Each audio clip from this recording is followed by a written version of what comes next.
Well, hello and how are you? Hey, friends, welcome to the Shen Show. I am your host, Shenandoah Briscoe, coming to you from right here in St. Charles, Missouri.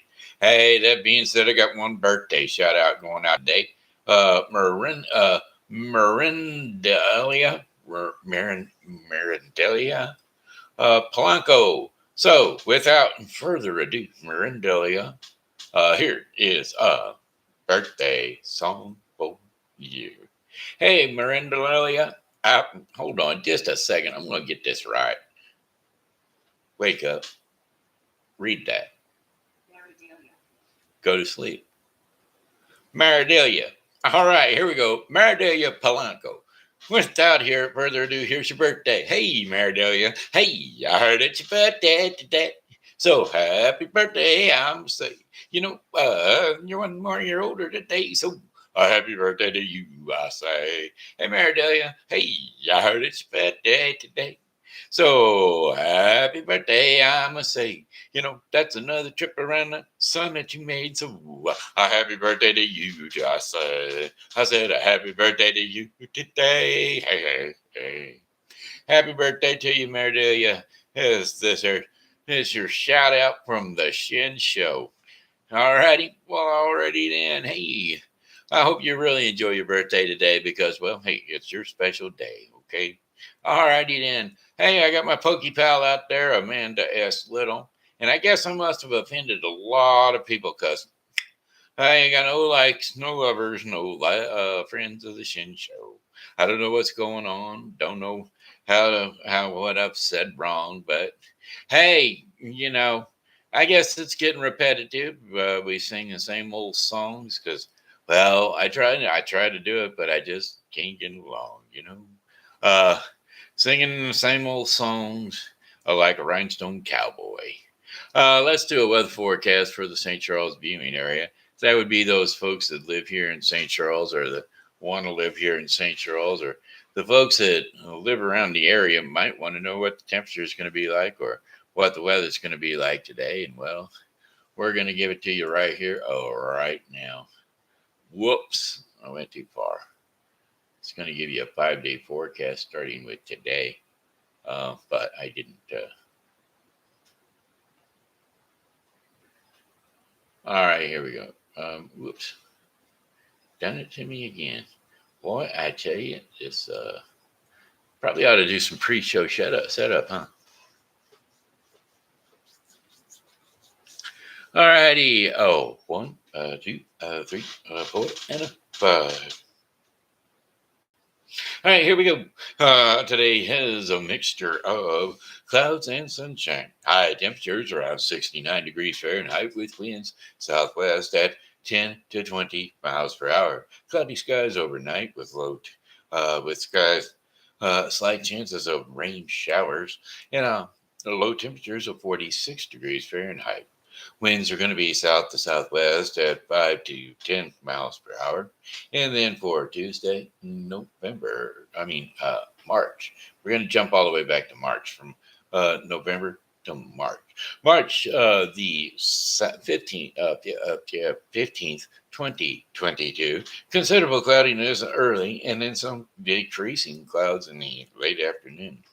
Then the day will let's see. Then the temperatures are going to be high in 67 degrees Fahrenheit for the high temperature that day or on that day. Winds are going to be light and variable, south to southwest at about 5 miles per hour. Some clouds early will give way to generally clear conditions overnight. Low temperatures are going to be 43 degrees Fahrenheit with winds light and variable. That would be south to southeast around 5 miles per hour.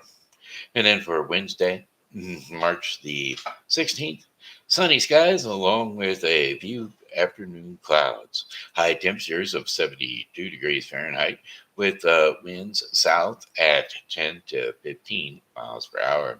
Then generally fair skies overnight with low temperatures of 48 degrees Fahrenheit. Winds are going to be south at 5 to 10 miles per hour. And temperatures, let's see, 48 degrees. Wow, boy, I tell you. Alrighty then. And then for Thursday, March the 17th, Mostly cloudy skies with high temperatures of 72. That's 2 days of 72-degree weather, folks, and you know what that means. Weather's going to plummet right out because this is Missouri. It's going to change from one end of the spectrum to the other. Anyway, mostly cloudy skies, slight chances of rain showers in the afternoon. High temperatures of 72 degrees Fahrenheit. Winds will be west to southwest at 10 to 15 miles per hour.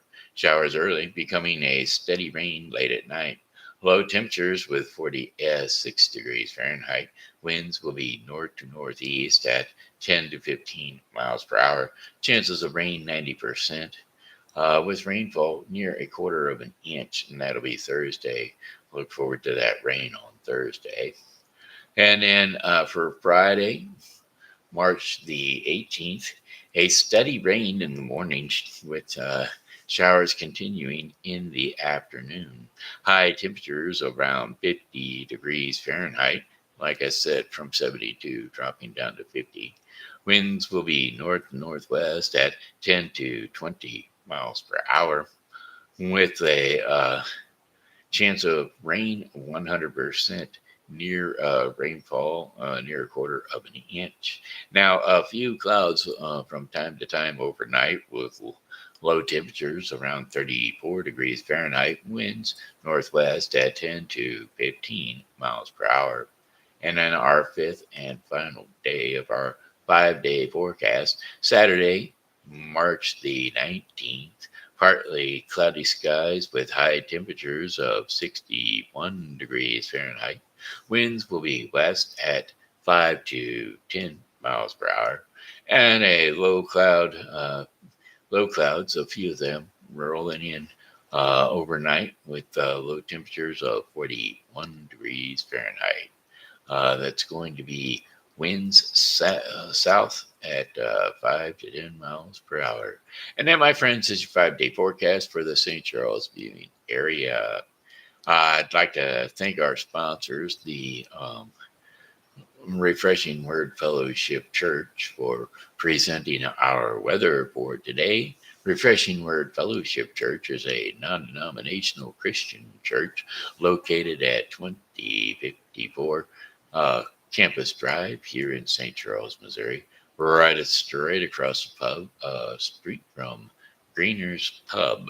So we'd like to see you all come on into the Refreshing Word Fellowship Church just to see us on Sundays from 11 a.m. to noon, or from 1:30 to 2:30 for an hour of power prayer on Thursdays. So that's Refreshing Word Fellowship Church, located at 2054 Campus Drive in St. Charles, Missouri. And then let's see, we've got another sponsor getting ready to pop up with our to-do-the-do-dos. Our local events sponsor today is going to be the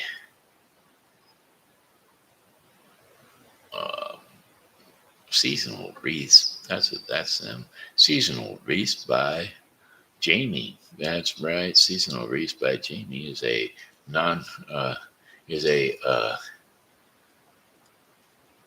Facebook page looking to represent wreaths or crafty crafts performed and made by Jamie O'Driscoll. She's quite the crafty gal. Don't forget to turn into her page to take a look and see what kind of um, decorations she can make for your upcoming event. Helping Hands thrift shop and foster care closet is still running open and ready for your business needs. Come on in and do some thrifty shopping, get some thrifty deals. All located at 416 South 5th Street, St. Charles, Missouri, 63301.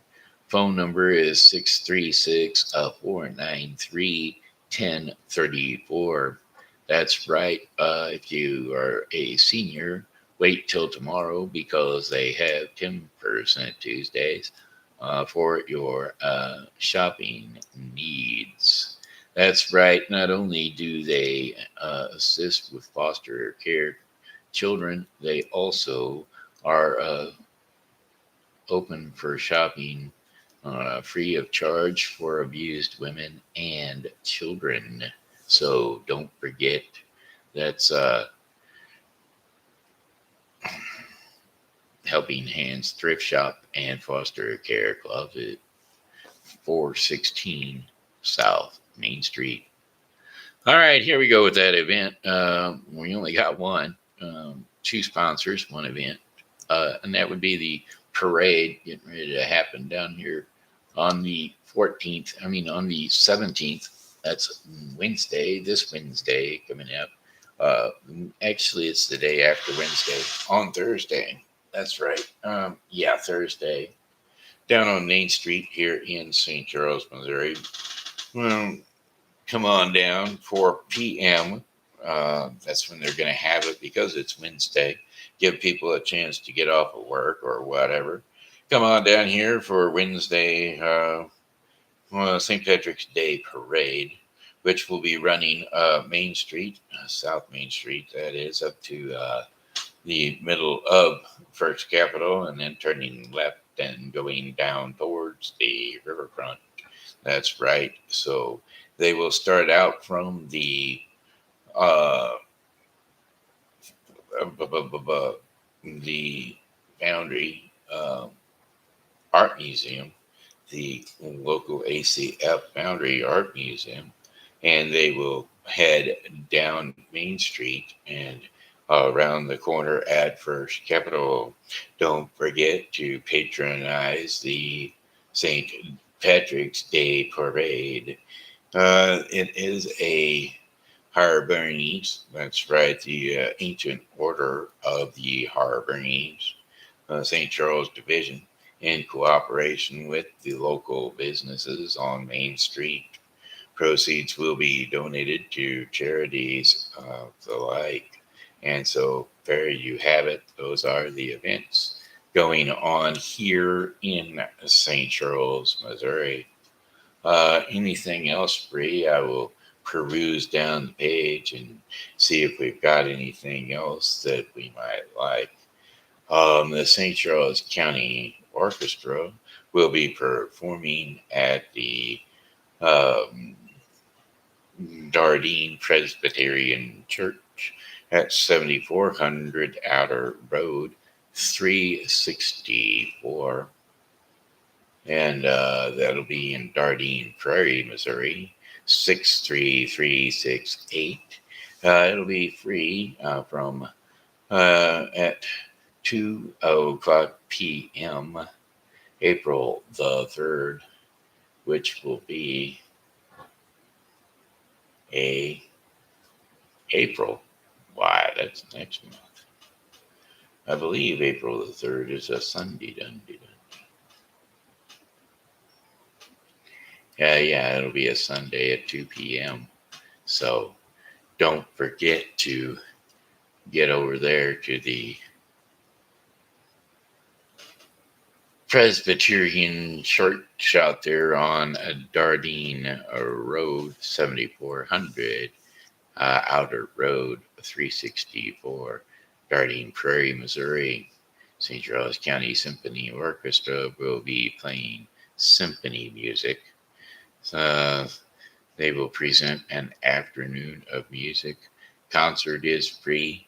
For additional information, you can email St. Charles, that's STC Symphony, STC Symphony at gmail.com for further information on their showtimes and where they will be playing. There we go. That is your local events for the St. Charles viewing area. What else do we have going on for the day? Well, it doesn't look like we've got any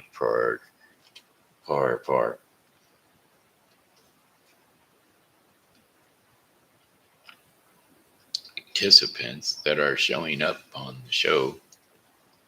And so that would lead me to believe that I have gotten too boring or whatever. That's why I'm doing a humdrum program for today, just to see how many people are actually paying attention and or will make comments to see if this is properly proportionate with the programming. Our sponsors are more than likely going to let us know what they think if they have been properly sponsoring. We have no paid sponsors, by the way. These are all voluntary sponsored folks by me. I've picked and choose those that I feel need some sponsorship. Let's do the story time with the grandpa's kids. That's right, my kids, my grandchildren, and those of you out there that have grandchildren that would like to have them noted on the program, give me some names and I will go ahead and throw their names up along with my grandchildren. That would be Willow and Oliver and Leroy. Those are my grandchildren. I'm sure that there are other grandchildren out there that would like to be able to be noticed or talked about on the television. Yes, that's right. Let's see, the Last Supper. How about, no, Jesus is alive. How about Elijah's Prayer? That's what we'll do today, Elijah's Prayer. It's a wonderful story about this father named Elijah who prayed. He was a prophet, don't you know? Prophet is someone who gets a message from God and who delivers that message to the people. All right, hey kids, look, it's TV Grandpa coming to you from right here in St. Charles, Missouri. I'm so happy to get to be able to see you this way, if no other way. I'm spreading love. It looks like you guys had a wonderful time at the zoo and science center the other day. Sure wished I could have been out there, but the weather holds me back from doing a lot of things. Weather's getting warmer though. We'll be getting together soon. That's right. Anyway, it's TV Grandpa, and we're going to love you to death all the time. Amen. Amen. All right, here we go. Jump up on the couch or up on the bed, wherever it is you rest your sleepy head. TV Grandpa is going to lull you off to sleep into dreamland with a little story from the Bible. This is a story about a prophet named Elijah. Elijah was a regular man who made mistakes and who was afraid sometimes. Yet, when it really mattered, he trusted in God.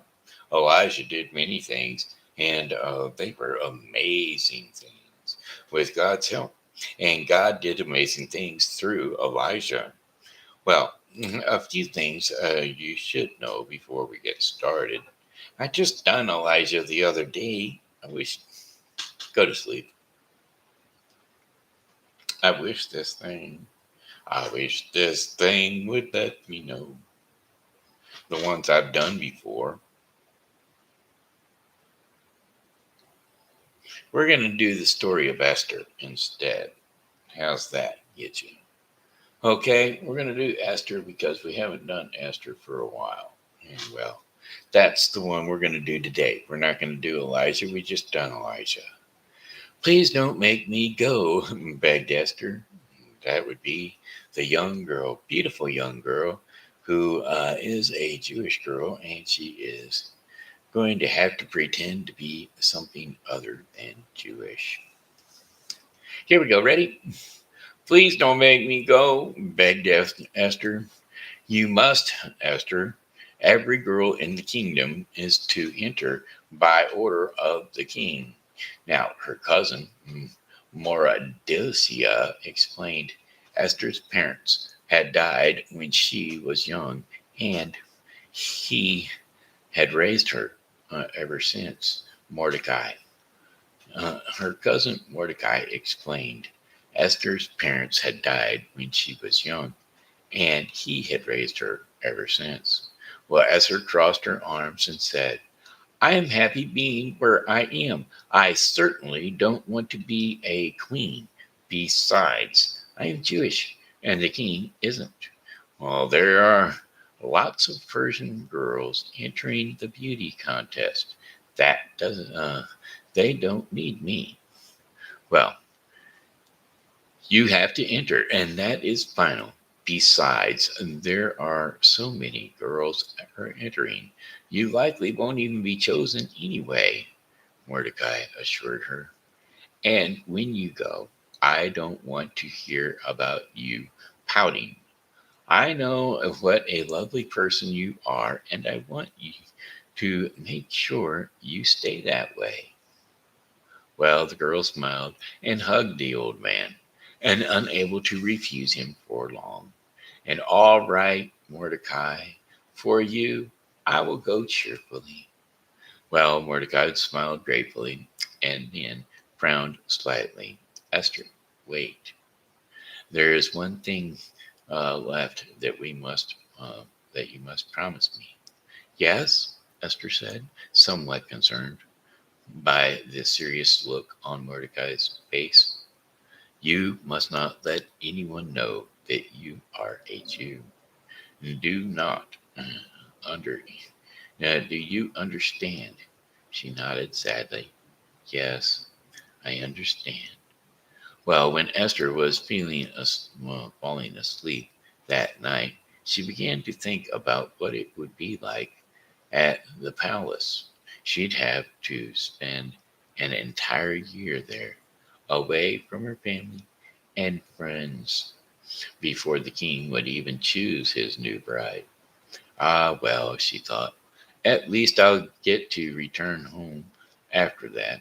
And after all, there's no way the king would end up picking a peasant Jewish girl as his queen. No matter how lovely people thought she was, Esther shivered, even though it was a warm evening. Well, the next morning, Esther packed her bags. She was happy that her cousin would be able to visit her after, quite often, as he worked at the palace as a minor official. Esther carefully combed her hair. It was long and beautiful black hair, and she gazed longingly out the window. And she missed go to sleep. She missed she'd missed the sights and sounds of her home. Oh, I got a call. Hello, and how are you? You're on the air. This here is Shenandoah Briscoe speaking to you. How can I help you? Hello? Well, they hung up. Alrighty then, folks, they hung up on us. Well, that doesn't mean nothing. Maybe they're not used to coming, hearing something like that. But that's okay. They'll call back if it's important. Anyway, he worked at the palace, and Esther certainly. Okay, so Esther combed her hair, long, dark, beautiful hair, as she gazed out the window. Well, she missed the sights and sounds of her home and wanted to commit everything in detail to memory. Well, Mordecai walked by and stopped, and he turned back. You look so thoughtful, Esther, he said with a smile. Esther nodded. I hope I am not chosen to be the queen. I prayed all last night, and God would make the king choose someone else. Esther, Mordecai, child. Esther, Mordecai, child. Chad, child. You mustn't pray only for what you want, but for what God wants of you. And so Esther looked confused at Mordecai and then smiled gently. as Mordecai smiled gently. And then sometimes he forgot how young she still was.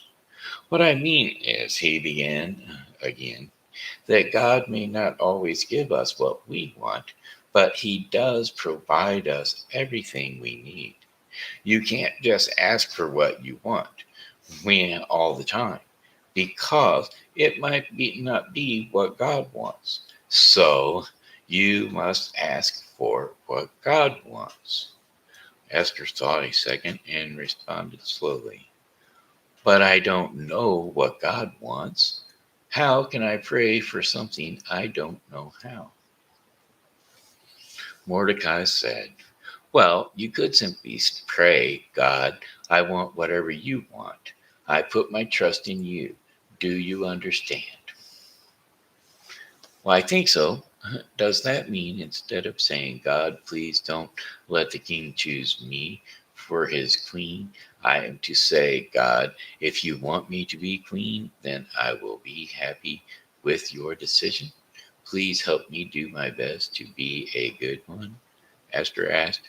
Mordecai smiled, and he kissed Esther on the forehead. That sounds perfect. Well, the year passed quickly, but Esther missed her home every day. And just as she'd promised Mordecai, she did her best to remain cheerful and kind. And every night she prayed that God would help her do his will.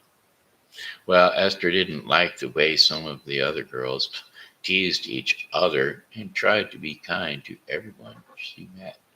She's been placed in the care of a man named Haggai.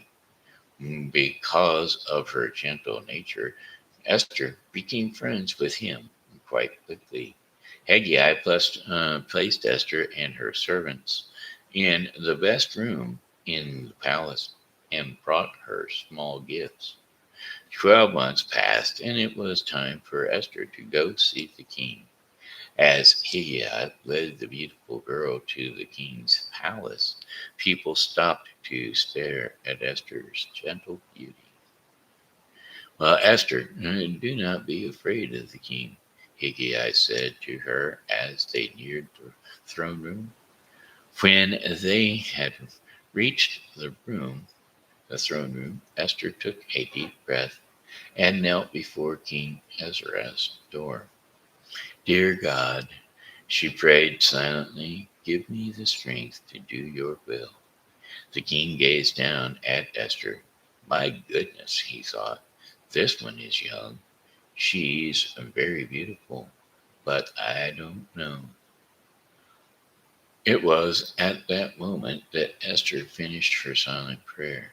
Without thinking, she raised her head, something she shouldn't really have done without the king's permission. But it was her habit when she had finished her prayers. Well, the look on her face was so sincere, it increased her beauty tenfold, and the king's heart was hers. He broke into a wide smile, happy that he had finally found the one, his bride. What is your name? Esther realized her error, bowed her head, and looked at the floor. Esther, my lord. Esther, it's all right. You can look up now, said the king. She looked up at his smiling face and blushed slightly, with which pleased him too. Now you have a beauty beyond all beauty, beauty of the flesh and of the heart, he exclaimed. King Ezra beckoned to Haggai. This woman, Haggai, shall be my queen. You have cared for her quite well, and her beauty surpasses all others, inside and out. Thank you.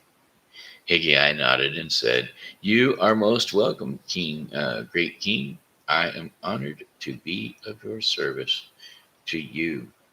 Well, Axarus then called for a servant to bring Queen Vashti's old crown, who was the queen prior to Esther. He took it and placed it gently on Esther's head. You, Esther, are now my queen. Well, Mordecai sighed and leaned against the inside wall of the castle. He missed Esther just as much as she missed him, but was happy to be able to see her almost every day. He was saddened that she had to hide the fact that she was a Jew from the king, and it was all so dangerous for her, and she was so young. What if? Mordecai shook his head off real quick. It is not good to think of such things, he thought to himself. Esther will be fine. Low voices close by startled him out of his reverie. No, that's too long to wait, and far too public a place, said the other voice. It's best to do it while he is sleeping. Perhaps we could bribe one of those servants. Well, Mordecai peeked around the corner and saw the men standing there. His eyes widened when he recognized two of the king's men, um, Brighton and Turish. He flattened himself against the wall for fear of being seen and continued listening as they finalized their plot to kill King Azra in his sleep the following night. Well, as soon as it was safe, Mordecai rushed to see Esther. Mordecai, you must have misheard. Brighton and Teresh are the king's men. Why would they want to kill something? Why would they want to do something like that? Esther argued. I know it seems impossible, but it is what I heard. You must warn the king right away, Mordecai urged. Well, Esther frowned, but what if we're wrong? The king will think I am a foolish young girl with an overactive imagination. Mordecai thought a moment. Perhaps, he said thoughtfully, but won't you risk looking a fool to save his life? Well, Esther nodded. You're right, Mordecai. I will tell him immediately. And when Mordecai had left, Esther hurried through the outer garden toward the palace courts. Reaching the king's throne room, Esther adjusted her crown and smoothed her skirts. This was important business, and uh, she walked in quietly but quickly and made her way to King Xerxes' throne. Esther bowed, and the king took her hand. What is it, my queen? He asked. Esther rose and said, Teresh and Megathan are plotting to kill you, my lord. While the king frowned. How do you know this, Esther? Mordecai, my cousin, heard them talking at the gate. Well, they plan to bribe your servant and kill you tomorrow night while you sleep. While the king leaned forward and asked, Are you sure of this? Well, yes, your majesty, Esther replied solemnly. Well, King Ahasuerus then called over several guards and told them what Esther had said, while the guards were immediately dispatched to find the servants who fearfully confirmed Esther's story. He didn't think it too wise to lie to the king when questioned directly about the plot. While his smile, his smile, she said, You're welcome, but it is really Mordecai's doing, sir. Please give him my thanks, and thank you for coming to me without delay. You're welcome, your majesty, Esther bowed and left quickly. Meanwhile, Mordecai sat outside the palace gates, watching the people run ahead, and they were running all around doing their various activities. Just then, a loud trumpet was blown. Mordecai looked down the road to see several men carrying another man in a tall chair. It was Haman, a court official. Mordecai frowned. Haman always made people bow to him, but Mordecai never did. He bowed before God and no other. And when Haman passed him by him, Mordecai sat quietly, only looking at the ground. Soon he looked up again when he heard the other man pass by. Now Haman was furious. Mordecai refused to bow and made him furious. And so didn't he know how important Haman was? Well, I'll get rid of him then, Haman thought to himself with a wicked grin on his face. Better yet, he's a Jew. Miserable lot. I'll get rid of every one of them. He chuckled at the thought as he and as he had made his way towards the palace. Well, he marched into the throne room and bowed with a flourish. Your Majesty, he said importantly, it has come to my attention that there is a group of people in this land that do not respect you or your laws. They are a bad example for your other subjects and must be dealt with before they begin to plot against you and cause discontent throughout the entire kingdom. Well, who are these people? King Ahasuerus demanded. Well, Haman bowed low and said, My lord, they are the Jews. Well, King Ahasuerus was infuriated at the thought that there was another plot of some sort brewing in the kingdom. Perhaps it was these Jews who had turned cherish and bigoted against him. Haman could see he had the king's attention and quickly added, Your Majesty, I have a plan to get rid of them. Well, the king nodded and taking his signet ring off his finger, handed it to Haman. Do with the people as you wish, he said solemnly. Well, Haman bowed and secured wickedly, uh, scurried wickedly out of the room. Ha ha, he chuckled with glee. I have gotten Mordecai now. He will be, he, he'll wish he had kissed my very feet.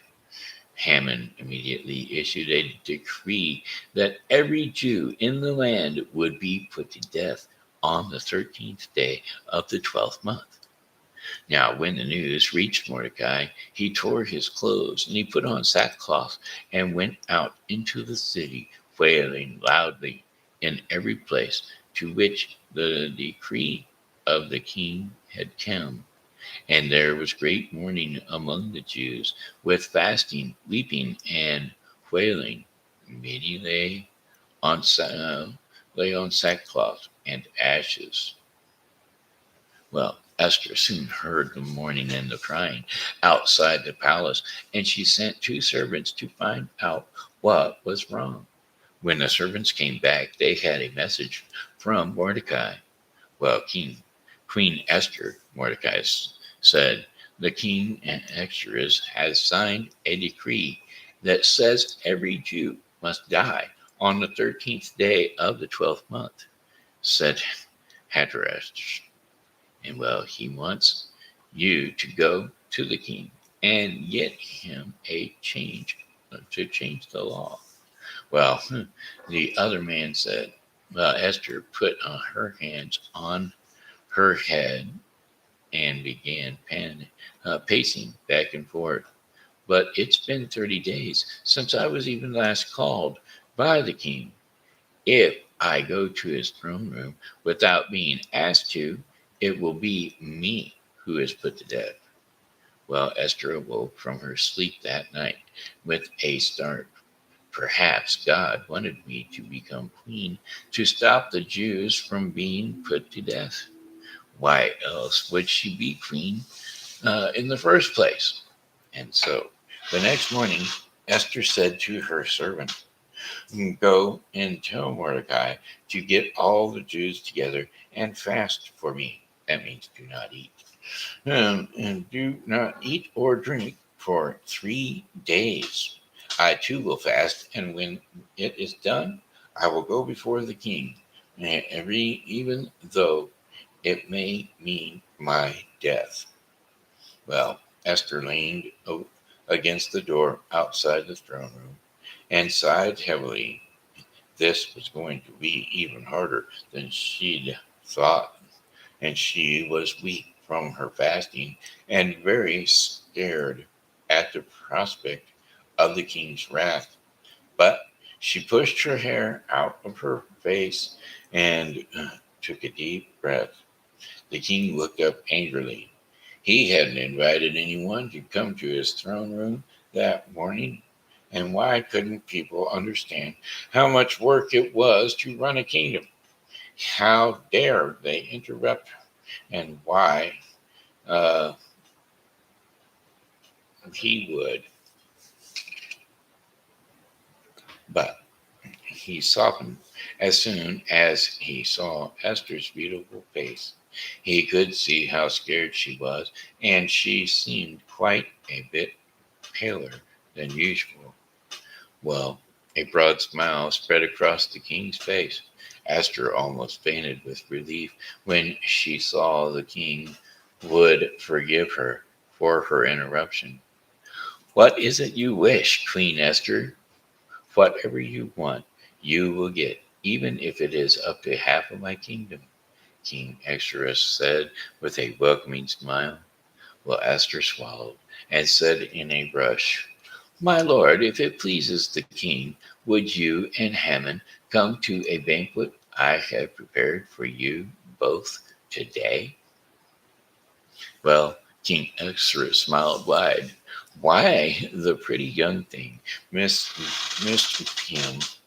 And yes, it had been some time since he had seen her, and the king turned to his side and he said, "Tell Haman to hurry and get ready, and that he may do as Esther has said." And so the king and Haman came to Esther's banquet. And King Exodus knew Esther wanted to ask some sort of a favor of him, and so he asked her again what it was. "My queen, what is it that you wish for? I will give it to you, even if it means up to half of my kingdom." Well, Esther answered, "Please come with Haman to another banquet I shall prepare for you tomorrow. Then I will tell you what it is that I want." Well, Haman was proud that he had been invited to both banquets, and he and no one but the king. But as he was leaving the palace, he passed Mordecai outside the gates. Not only did Mordecai refuse to bow, but he didn't even stand up when Haman passed. Well, when Haman returned home, he was absolutely fuming. He was very mad. He paced back and forth, complaining bitterly about the nerve of Mordecai the Jew. How dare he not show Haman more respect? How dare he not stand up? How dare he not bow down? How dare he? Then Haman's wife made a suggestion. "Make a gallows 70 feet high tomorrow and ask the king for permission to hang the man. Then you'll be able to enjoy the queen's banquet in peace." Well, Haman was so pleased with this suggestion that he had the gallows built that very evening. Well, that night the king could not sleep. He called to his servants to bring him the history book telling of the most important events of his reign. As the servant read to the king, he noticed and the item about how Mordecai had saved his life, and for he had been the one to tell him about the plot through Esther. "Stop, wait a minute. King Ahasuerus commanded. How has Mordecai been rewarded for this? My lord, I don't believe anything has been done for him. They replied, he, they replied to the king. Well, the next day, Haman went to see the king to ask permission to hang Mordecai, not knowing that Mordecai had once saved the king's life. Hearing someone whispering in the court, the king asked, "Who is there?" "And Haman is here," replied the servants. "Well, let him come in," said King Ahasuerus. Well, when the king saw Haman, he immediately asked Haman, "What should be done to the man I want to honor?" Well, Haman smiled, thinking selfishly, why, of course, the only man King Ahasuerus could talk about is me. And so he answered, "Send the king's robe and the king's horse and the king's crown to one of the king's most noble princes, and let them dress the man in your robes, and put your crown upon his head, and lead him throughout the city on your horse, proclaiming to all the people, 'See how this man is honored by the king.'" Well, then King Ahasuerus smiled with much pleasure. "Knew that you'd have a great idea, Hammond. Now, hurry and take these robes of mine and get my personal horse and do as you have said to one Mordecai, the Jew, that sits at my gate. Do not fail to do one thing of all that you have said." Well, Hammond did his best to hide how shocked and angry he was at the king's command, but it wasn't easy. The very man he wanted to hang was going to be honored by the king with all these things that he himself had suggested. Well, Haman reluctantly dressed Mordecai up in the king's robes and crown, and he led him through the city of the king.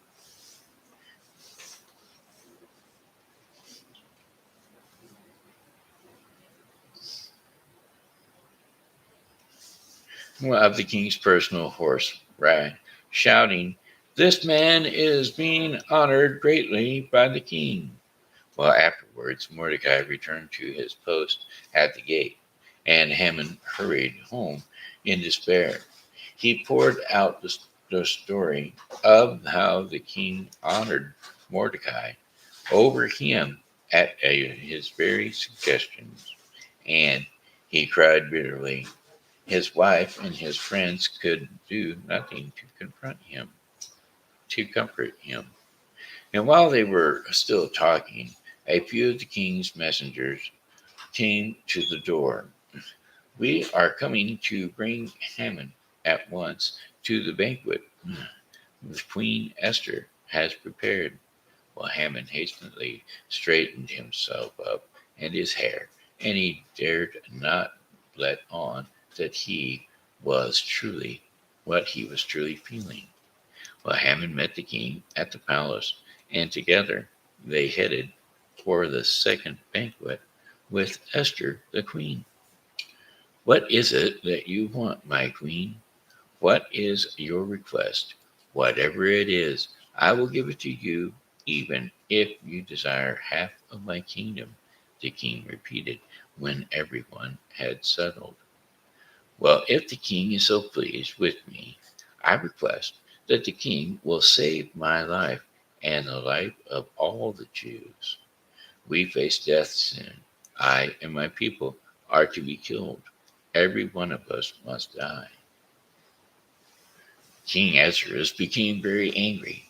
"Who would dare touch you or any of your relatives?" Esther looked directly at Haman and pointed. "This wicked Haman is our enemy."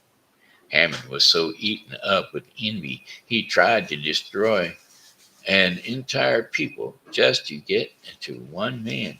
Mordecai the Jew. Now Haman turned white as a ghost with fright, and the king got up from his seat, and he stormed out of the room into the palace garden. Well, as soon as the king went out the door, Haman quickly left his seat and went over to Queen Esther, begging for his life desperately. And he knew that the king was ready to have him slain for the evil he had planned to carry out on the Jews. Well, by the time the king returned, Haman had thrown himself upon the queen, begging for mercy. Seeing this, the king yelled, and his servants came running to hold Haman back from the queen. Why not hang him on the gallows he has built for Mordecai? Someone suggested. The king sat back at the table and nodded. Yes, yes, he spoke with authority. Hang him there. And so, and that is the way Haman died. For in the end, Haman's jealousy cost him his life. He was hung on the very gallows that he had built for Mordecai. And peace was restored to the kingdom. Esther and her people were safe because Esther was willing to go before the king, even if it cost her her life. In fact, Esther was saved by the king, because she had trusted in God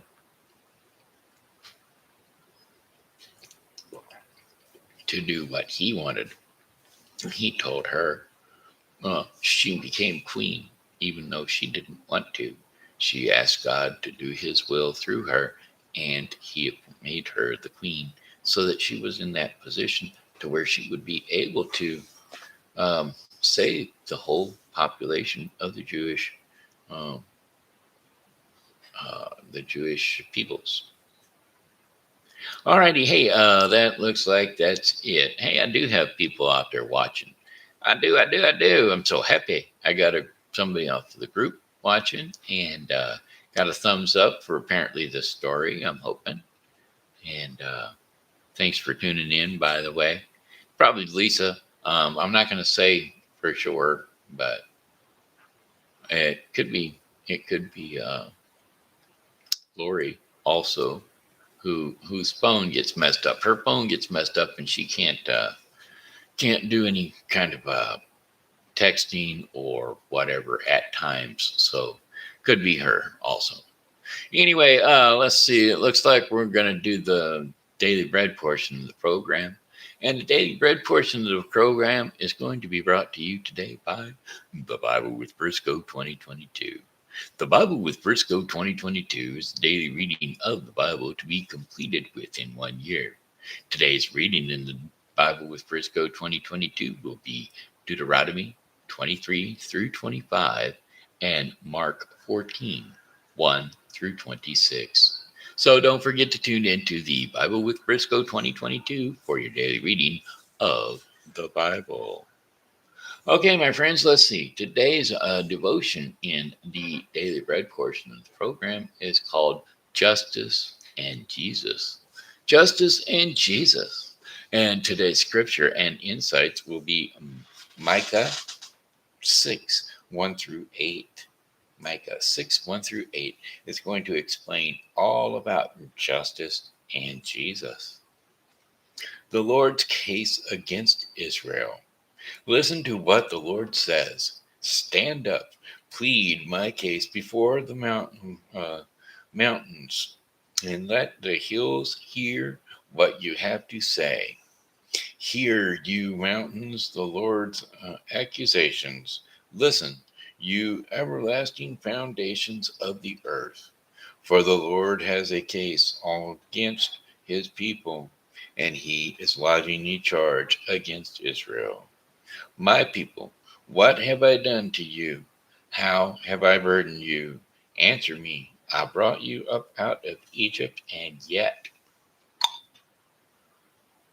redeemed you from the land of slavery. I sent Moses to lead you, also Aaron And Miriam, my people, remember what back Blake Balak, the king of Moab, plotted, and what Balaam, son of Beor, answered. Remember your journey from uh, Shittim to Gilgal, and that you may know the righteous acts of the Lord. Well, with what shall I come before the Lord and bow down before the exalted God? Shall I come before him with burnt offerings, with calves a year old? Will the Lord be pleased with thousands of rams, with 10,000 rivers of oil? And shall I offer my firstborn for my transgressions, and the fruit of my body for the sins of my soul? He has shown you, O mortal, what is good, and what does the Lord require of you? To act justly, and to love mercy, and to walk humbly with your God. And there you have it. Justice and Jesus means walk the right path, be the right peoples. Do not go against God or his commands. And just remember everything God has done for you throughout your life, throughout the lives of the generations before you. In Jesus' mighty name, amen. All right, my friends, I have not done any singing at all whatsoever today. So I will sing one song, and then I will sing a closeout, and we'll just get her done for today, okay? It's been almost an hour anyway, because Esther is a long story, apparently. Here we go. Let's see. What song will it be? What song for you? What song for me? What song will it be? How do you want to see? Oh, let's see. Rip, rip, and snort and snort. Rip and snort. Do what you want to do. Abba dabba do. Oh, yabba dabba dabba, said monkey to the chimp. Oh, dabba dabba abba, said the chimpy to the monk. Chimpy dimpy dimpy doo, said the raccoon to the shrew. But the shrew said, I don't understand you. Oh, yabba dabba dabba, said monkey to the chimp.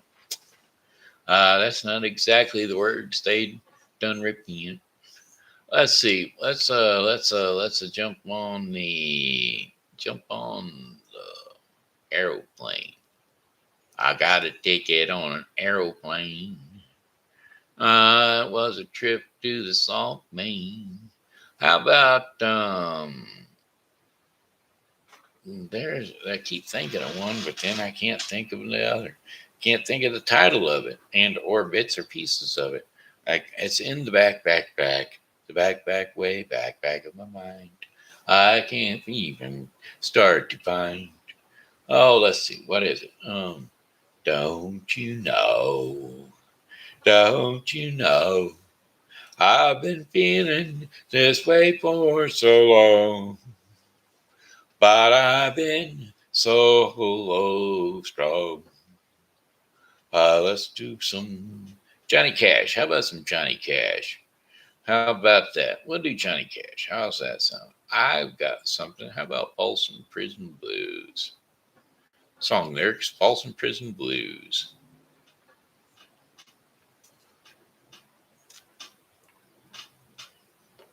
Alternate version. Take two. Well, I hear that train a coming. It's a rolling around that bend. I ain't seen the sunshine since I don't know when. I'm stuck in Folsom Prison, and time keeps dragging on. But that train keeps a rolling on down to San Antone. When I was just a baby, my mama told me, son, Always be a good boy, don't ever play with guns. But I shot a man in Reno just to watch him die. Oh, when I hear that whistle blowing, I hang my head and cry. Well, I bet there's some rich folks eating in that fancy dining car. They're probably drinking coffee and smoking big cigars. But I know I had it coming. I know I can't be free. But those people keep a moving. And that's what tortures me. Well, they found me, freed me from this prison. And the railroad train was mine. I bet be moving over a little bit further down the line. As far from Folsom Prison, that's what I would say. Well, and I'd let that lonesome whistle blowing my blues away. Yeah, if they was to free me from this prison, and that terrain was mine, I'd bet I'd move it over a little further down the line, far from Folsom Prison. That's where I'd want to stay, and I'd let that lonesome whistle blowing my blues away.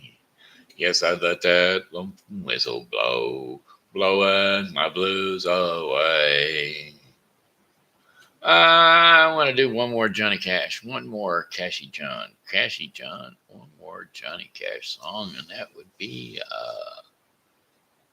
song lyrics. I was there when it happened. I like that one. It's a Johnny Cash tune, also. It's a religious tune, kind of religious. Those of you may not have heard it before, haven't tuned into the Shen Show for over the years. I used to do this one a lot. I do it on Sundays, but the Man in Black is about to bring you into a tune. There are some people who say we cannot tell whether we are saved or whether all is well. They say we can only hope and trust that it is so. But I was there when it happened, and so I guess I ought to know. Yes, I know when Jesus saved me so. Yes, that very minute he forgave me, made me whole. He took away my heavy burdens. Lord, he gave me peace within, peace within. Oh, Satan can't make me doubt it. I won't doubt it. It's real and I'm gonna shout it. I'm gonna shout it. I was there when it happened. And so I guess I ought to know. I don't care who tells me salvation is not real. Though I would, though the world may argue that we cannot feel, well, the heavy burden lifted and the vile sins go. I was there when it happened, and so I guess I ought to know. I know when Jesus saved me, he saved my soul. The very moment he forgave me, made me a whole. He took away my heavy burdens. And look, the Lord, he gave me peace within, peace within. Oh, Satan can't make me doubt it. I won't doubt it. It's real and I'm going to shout it. I'm going to shout it. I was there when it happened. And so I guess I ought to know. Yes, I was there when it happened. And so I guess I ought to know. All right, hey, that's it. That's all. That's the Shin Show in a nutshell. And well, I got one more song for you, and it goes something like this here. Well, goodbye, my friends. It's a time to go. I said goodbye, my friends. It's a time to go. I hate to leave you, but I really must go. And so goodbye, my friends. Goodbye. I'll say goodbye, my friends. Goodbye. All right. Hey, that's it. That's a Shen Show in a nutshell. We are out of here. We love you. And, God loves you too. And so be blessed in Jesus' mighty name. And come back and see me tomorrow because, well, I'll be here. And I hope that you are too.